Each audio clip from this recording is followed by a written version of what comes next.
미가서는 북이스라엘과 이 남유다가 여전히 그렇죠. 계속 똑같죠. 이 타락의 시대를 계속 겪고 있는데 조금 그 시기는 달라요.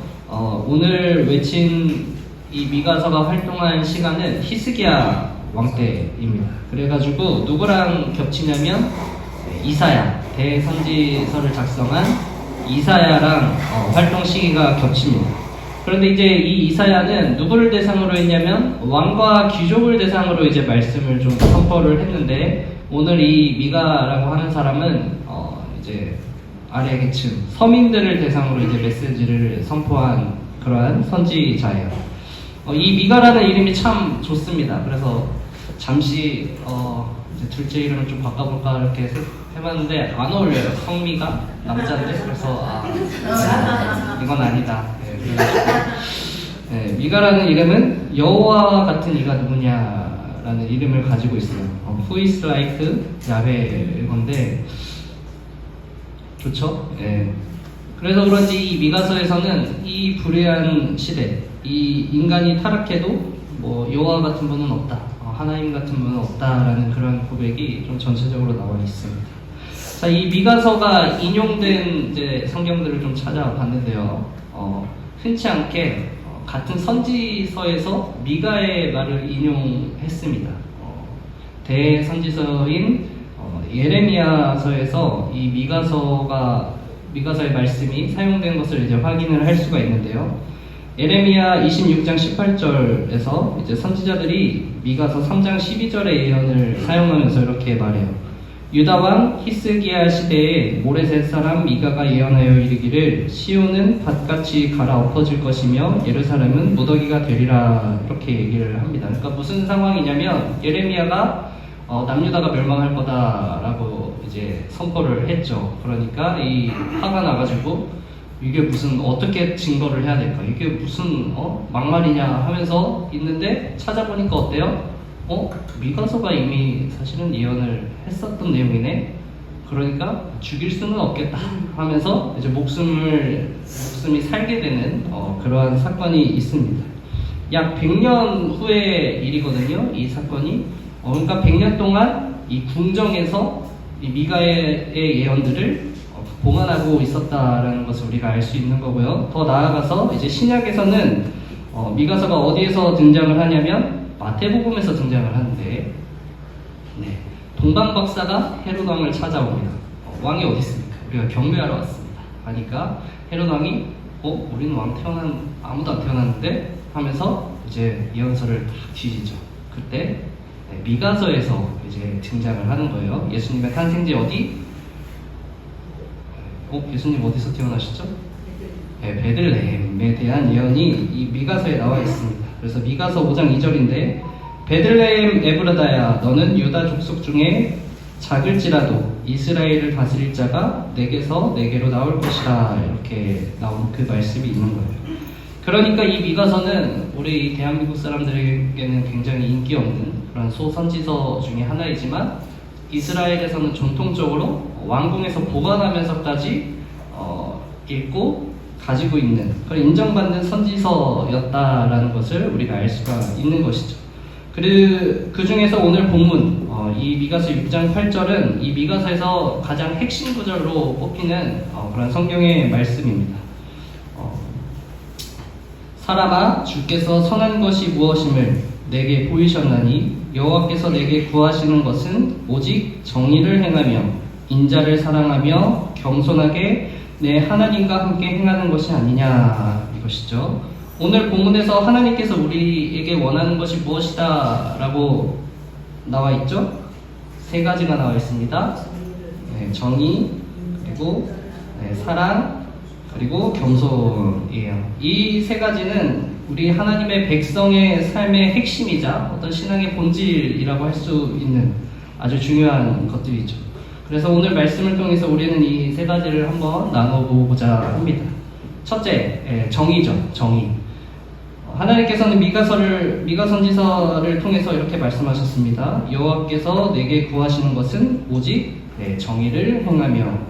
여기 정의에 사용된 히브리어는 미시파트라는 히브리어를 사용을 했어요.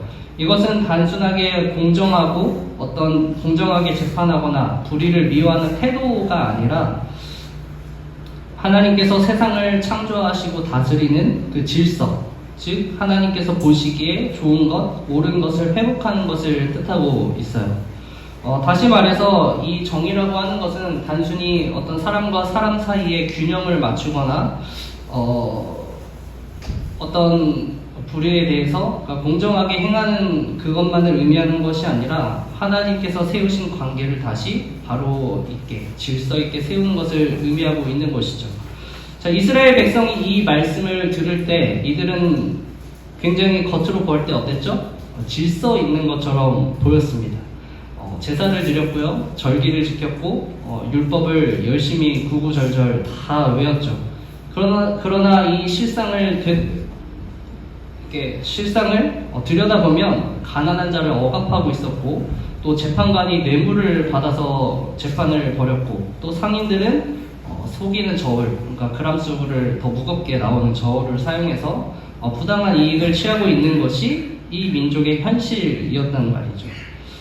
앞으로는 겉으로 보기에는 하나님이 세우신 질서대로 아주 잘 살고 있는 것처럼 보였지만, 하지만 뒤를 돌아서서 그 예배의 터를 지나서 자신의 삶의 자리로 돌아왔을 때는 그 누구보다도 어지럽혀진 질서 없는 삶을, 하나님께서 미워하시는 그 삶을 살아가고 있었던 것입니다. 그래서 하나님께서 미가를 통해서 이렇게 외치셨습니다. 내가 내 재물과 수송아지를 기뻐하겠느냐, 이렇게 말씀하시는 거예요. 하나님께서는 어떤 보여주기식 질서, 겉으로만 잘 보여지는 그 질서가 아니라 우리의 삶이 온전히 세워진 그러한 질서를 바라고 계셨죠. 하나님은 지금도 우리의 어떤 겉모습, 지금 당장의 우리 예배터에서의 그 하나님 앞에서의 그 모습뿐만 아니라 우리의 속사람, 겉모습이 아닌 우리의 속사람, 우리의 삶의 전반부에 살아가는 그 모든 모습 속에서 하나님의 질서로 살아가기 원하신다라는 것입니다. 사도 바울은 에베소 3장 16절에서 이렇게 기도해요. 그의 영광의 풍성함을 따라 그의 성령으로 말미암아 너희 속사람을 능력으로 강건하게 하시오며, 여기서 말하는 속사람은 무엇이죠? 예수 그리스도를 믿고 하나님의 뜻대로 모든 죄가 회복되고 하나님의 질서대로 살아가는 그러한 사람을 얘기를 하죠. 바울은 우리의 신앙이 겉모습만 그렇게 믿는 자처럼, 전처럼, 유대인처럼 그렇게 살아가는 것을 바라는 것이 아니라 정말 삶의 모든 곳에서 그리스도인으로서 살아가기를 바랬죠. 그리고 그러한 삶이 믿음의 공동체까지 이어져서 외형적인 신앙 행위를 하는 교회가 아니라, 교회가 정말로 하나님께서 원하시고 하나님께서 원하시는 정의로 질서로 견고히 세워지는 교회가 되어지기를 바랬습니다. 그래서 이 바울은 고린도 교회에 벌어진 성찬 문제로 너무나도 괴로워하는 모습을 보여주죠. 고작 떡 한 덩어리 때문에 자신들의 침묵질 때문에 하나님의 질서와 교회의 질서가 무너지는 그 현실을 마주하게 되는 것이죠. 이처럼 교회 또한, 이 교회의 질서 또한 시험을 받는다라는 것을 우리가 성경을 통해서 보게 됩니다. 그럼으로써 우리가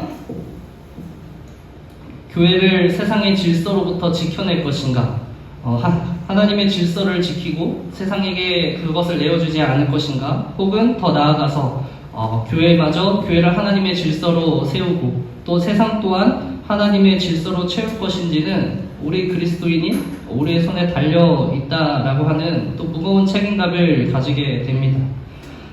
이사 오고 얼마 되지 않아서 주변 그 주민과 대화를 했다고 예전에 한번 말씀을 드렸던 것 같아요. 그분은 집사 직분을 가지고 계셨죠. 하지만 교회는 출석하지 않았습니다. 근데 들어보면 정말 오랜 시간 하나님을 위해 봉사했어요.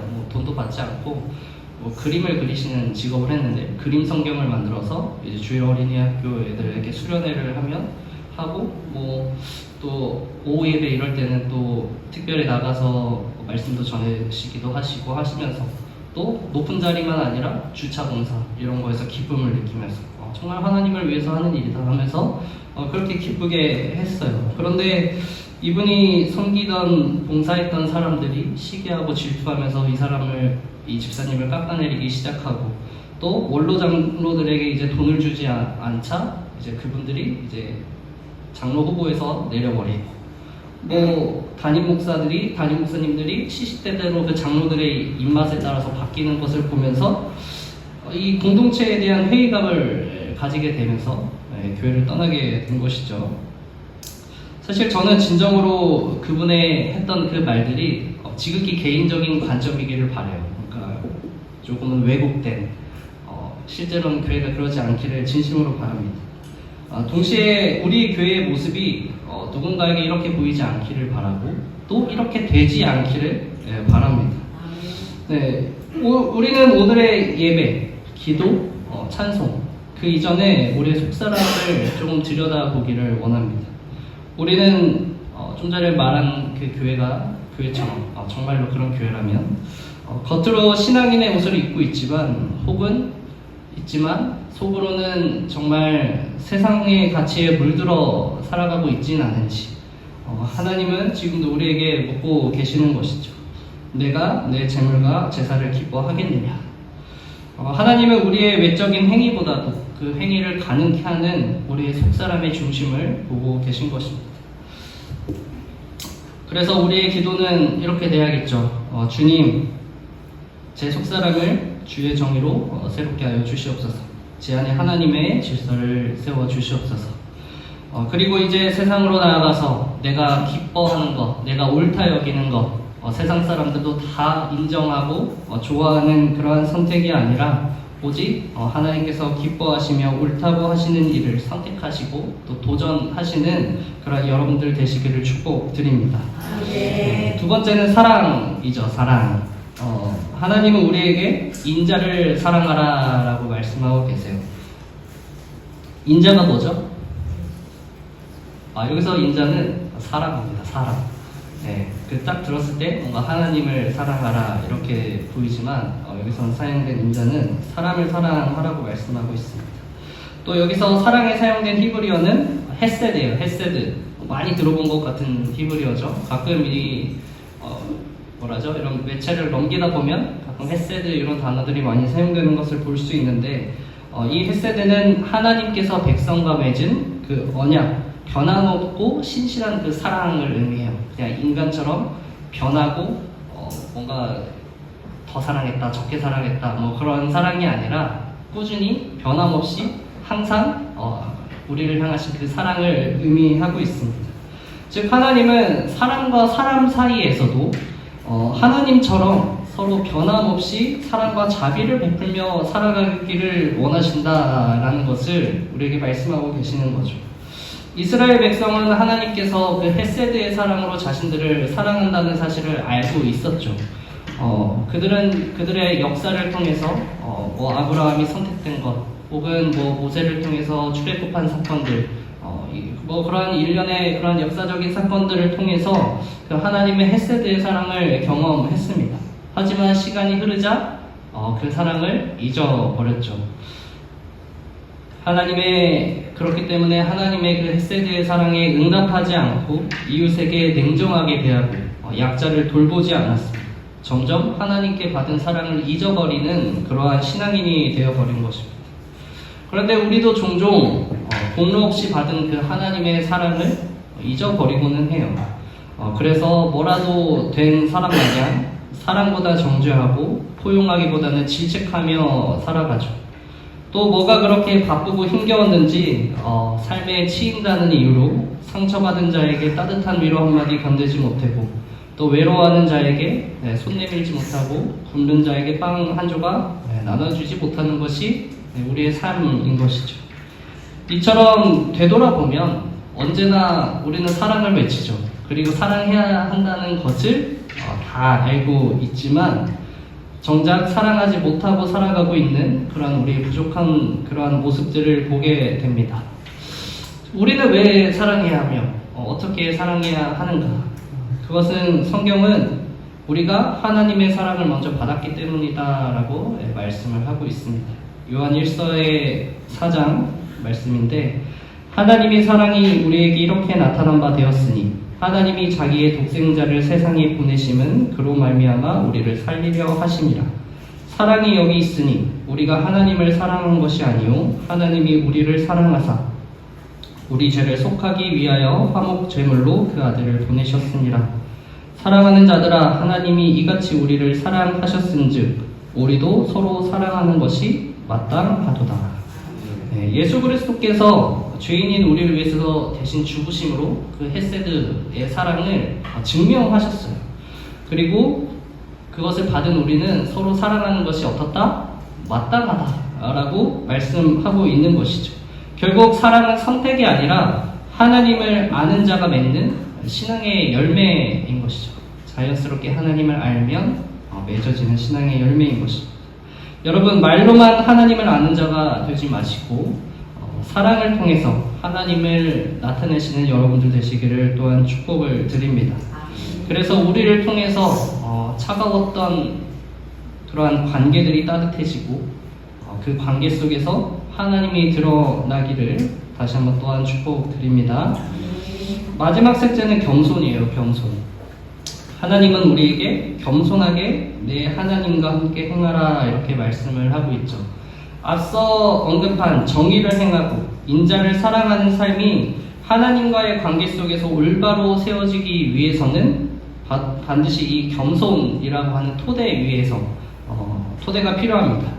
왜냐하면 정의와 사랑은 인간의 노력을 양분 삼아서 살아가는 것이 아니라 오직 하나님이 매일 주시는 은혜와 능력을 양분 삼아 살아가기 때문입니다.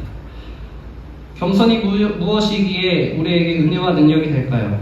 그것은 하나님께서 미가를 통해 강조하신 이 겸손은 단순한 성품이나 태도가 마찬가지로 아니라 하나님 앞에서 우리의 위치를 바로 아는 것이기 때문에 그렇습니다.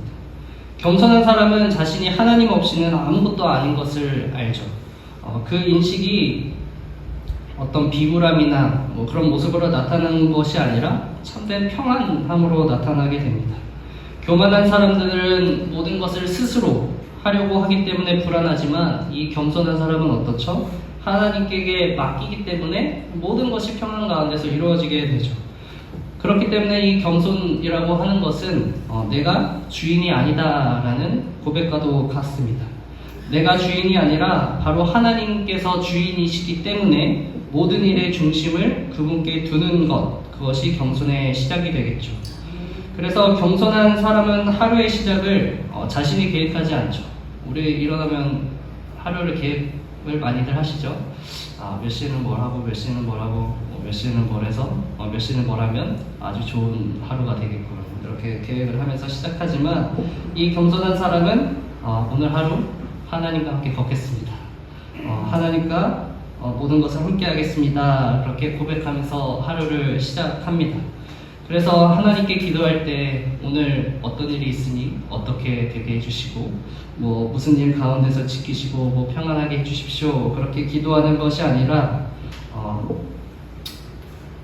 오늘 주님의 뜻을 분별할 지혜를 주시고 모든 일 가운데에서 하나님께서 기뻐하시는 일들이 일어날 수 있게 해주십시오 하면서 하나님과 동행을 하나님의 뜻을 위해서 기도하며 하루를 시작하게 되는 것입니다. 또 겸손한 사람은 매 순간 하나님의 시선을 의식하면서 모든 결정을 내리게 되어 있어요. 주변 사람들의 수많은 말과 기대보다도 먼저 하나님의 시선을 먼저 의식하게 되는 것이죠. 완전히 옳은 비유는 아니라고 생각하지만 지금 제가 뭔가 경품에 당첨돼서 어떤 경품을 제가 고를 수 있다라고 했을 때 제가 누구를 바라보겠어요? 집안의 실세이신 우리 사모님을 바라보는 거죠. 내가 갖고 싶은 최고 사양의 컴퓨터, 최신식 노트북이 있어도 제가 고를 수 없죠. 그것은 그분의 시선을 제가 무시하는 행위예요. 그분의 시선을 바라보고 더 가정에 도움이 될 만한 정속이라든지 그런 것들을 바라보면서 한 번도 가져보지 못했지만 최신식 게임기 이런 거 가져보지 못했지만 선택하지 아니하고 그분의 시선을 따라서 그것을 선택하는 것, 그것이 겸손인 것이죠. 이처럼 우리는 삶 가운데서 어떤 결정에 앞서서 하나님을 먼저 바라보자라고 하는 것입니다. 물론 속 마음에 내가 하고 싶은 것, 내가 갖고 싶은 것, 내가 원하는 것 있겠지만, 그러나 참된 주인이신 하나님을 먼저 바라보는 우리 성도님들 되시기를 바라요. 분명 이 시대는 겸손을 잃어버린 시대죠. 사람들은 자신을 높이고 자신의 목소리를 내는 것만이 성공, 마음껏 자신이 하고 싶은 대로 하는 것이 성공이다라고 얘기를 합니다. 만약에 내 삶의 주인은 하나님입니다. 이 말을 하면 사람들은 코웃음을 칠 거예요. 무슨 하나님이 어딨어? 너 지금 네가 주인이지, 네 삶이. 이렇게 얘기를 하겠죠. 그러나 하나님의 사람은 다른 거예요. 하나님께서 쓰임받는 사람은 언제나 겸손한 사람이었으면 우리가 성경 속의 인물들을 통해서 기억하시기를 바랍니다. 특히 다윗이 그러한 사람이었죠. 하나님의 권세 앞에서, 세상의 권세 앞에 무릎 꿇지 않고 오직 하나님의 말씀에 순종하며 따라가는 그 삶을 보면 결국 하나님께서는 그 겸손하게 살아갈 때 그 다윗의 모든 삶을 들어서 사용하시고 부족한 것 하나 없이 모든 것을 하나님의 그 뜻을 이루는 데 사용하시는 것을 봅니다. 그리고 또한 예수님 또한 자신의 낮추심으로 모든 이름 위에 뛰어난 이름을 얻는 것을 우리가 보게 되는 거죠. 여러분, 겸손함으로 하나님과 동행하시기를 바라요. 네, 마무리하겠습니다. 마태복음 23장 23절에서 예수님은 이렇게 말씀하세요. 공동번역으로 읽어드릴게요. 율법학자들과 바리새파이파 사람들아, 너희 같은 위선자들은 화를 입을 것이다. 너희는 박하와 회양과 근처의 대야에서는 10분의 1을 바치라는 율법을 지키면서 정의와 자비와 신의 같은 아주 중요한 율법은 대수롭지 않게 여긴다. 10분의 1세를 바치는 일도 소홀히 해서는 안 되겠지만 정의와 자비와 신도 실천해야 하지 않겠느냐. 오늘의 이 미가서 6장 8절과 좀 일맥상 통하는 내용입니다. 우리의 예배, 당연히 중요해요. 예배가 중요하지 않다고 제가 오늘 이 시간 말씀드리는 것은 아닙니다. 예배만큼 중요한 게 어디 있어요. 하지만 그만큼 우리의 삶의 예배도 중요하다라고 하는 것이죠. 삶의 예배가 드려지지 않는 사람은 예수님께서 오늘 뭐라고 말씀하셨냐면 외식하는 자야라고 이렇게 아프게 얘기를 하셨습니다. 네, 그렇죠. 아프죠. 왜냐하면 저 또한 이 예수님의 말씀에 따르면 외식했기 때문에. 네, 이번 한 주 살아갈 때에는 이 예수님의 표현을 빌려 외식하는 자의 삶이 아니라 한 손엔 정의를, 한 손엔 사랑을 들고 겸손히 하나님과 동행하는 자의 삶이 되기를 진심으로 축복을 드립니다. 아멘. 기도하겠습니다.